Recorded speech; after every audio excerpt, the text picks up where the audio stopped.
need to eat that right now. It looks good, doesn't it? Yes, I need to eat it now.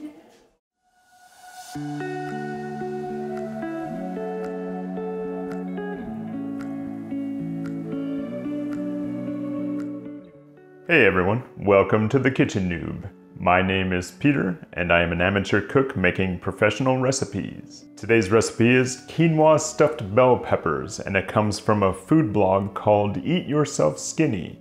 I will link to it below. It's eatyourselfskinny.com, so go and pay Kelly a visit at her blog. Before we get started, be sure to hit that subscribe button, be sure to hit that like button, and share with all your friends and family. Also, when you subscribe, be sure to hit that bell button so that you get notifications whenever there's new content posted. Alright guys, come on back into my kitchen. Let's go make some quinoa stuffed bell peppers. Start with a can of diced tomatoes, separate the tomatoes from the liquid, and reserve the liquid for later. Here is a can of black beans, drained and rinsed. Here is 3/4 of a cup of uncooked multicolored quinoa. Now a lot of people mistake quinoa for a grain, not a seed, and when you cook it, it sprouts like a seed sprouts. This plant originates in South America thousands of years ago, and it is packed full of protein, vitamin B, and other minerals. We're gonna need a tablespoon of Jen's favorite, ground cumin. We're gonna squeeze some garlic in the garlic press. The recipe calls for 2, but I always double it. We're gonna do 4. For the peppers, we need 4 peppers total to make 8 halves. I'm using 2 red and 2 yellow, but you can use any color you would like. Slice them in half from the top down. I'm leaving the stems on because I think it might look better for pictures later, and then go ahead and use a paring knife to clear out the seeds and the membranes. I managed to squeeze all 8 halves into a 9x13 baking dish. You can use whatever baking dish you need or have, whatever works for you. Continuing our prep, dice 1 onion. Slice up some celery. We need 2 of these guys. I bought some pepper jack cheese in a block. It's an 8-ounce block, which is perfect for the amount the recipe calls for. We're gonna slice this up into 1/2-inch cubes. And finally, we have a jalapeno we're gonna slice in half and cut the membrane and the seeds out. You'll notice I'm wearing gloves. There was one time where I sliced up some jalapenos without wearing gloves and then rubbed my eye and I thought I was gonna go blind. Don't make that mistake, it's terrible. We're going to jump ahead a little bit here. Preheat your pan to medium-high, add about a tablespoon of olive oil, and drop your onions, celery, and jalapeno. Sauté and stir occasionally for about 5 to 10 minutes. You're going to want a nice translucence on your vegetables. They want to be soft, and you'll start to see some caramelization too, a little bit of browning.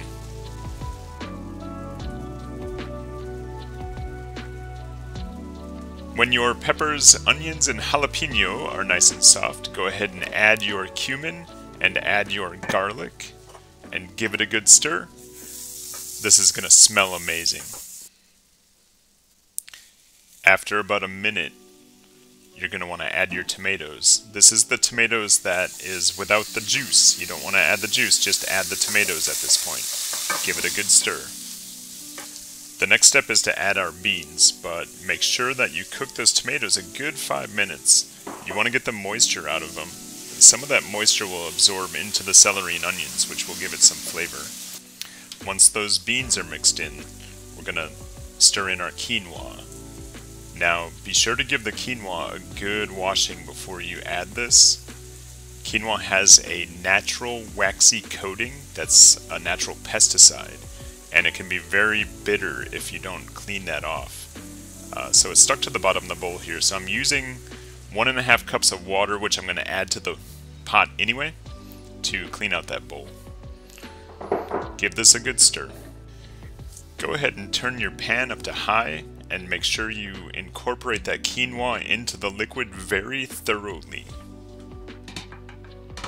We're going to bring this to a boil, and then we're going to turn it down to medium-low to simmer and cover for about 20 minutes. It's almost like cooking rice. When you uncover this, it'll probably need a little bit of a stir. You'll want to check to make sure the quinoa is done. it will be sprouted, and you'll notice the outside of the shell, like the rim around the shell, is going to be a little bit lighter colored. It's safe to say that the contents of this pan are hot enough for your next step, which is adding your pepper jack cheese cubes. Stir these up to incorporate your cheese. Make sure it gets nice and melty and distributed through the mix. One trick I did here is I reserved about a quarter of the cheese because I'm going to show you a neat trick coming up next. Okay, so after getting all that melty cheese mixed in, I distributed the mix into my peppers as evenly as I could. And here's that cool trick I was telling you about. The cheese that I saved from before, I'm going to go ahead and put some cubes on top of this, just so it gets all nice and melty cheese on top. Do you remember that tomato juice that we reserved earlier from the can of tomatoes? Well, I didn't get it on camera, but you want to make sure to pour that juice into the bottom of your pan here before wrapping it with foil. It'll help your peppers keep from sticking to the bottom of your pan, but it'll also add a nice flavor and soften your peppers too. Into the oven we go, 350 for 40 minutes. And my oven is a mess, and it's because Jen dyes paper in the oven. Don't ask me how, it's alchemy.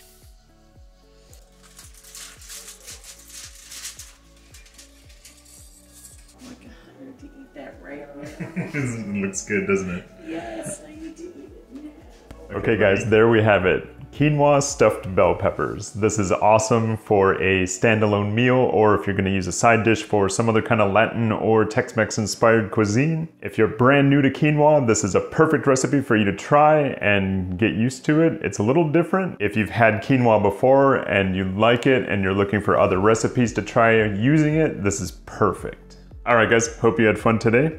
I hope you give this one a shot. It was a lot of fun to make. It's a lot of fun to eat. It's very delicious. Remember to check out thekitchennoob.com. You can also find The Kitchen Noob on Facebook, Pinterest, Twitter, and Instagram. So check us out in those places. And lastly, please hit that subscribe button. Please share with all your friends and family. Hit the like button if you like the content in this video.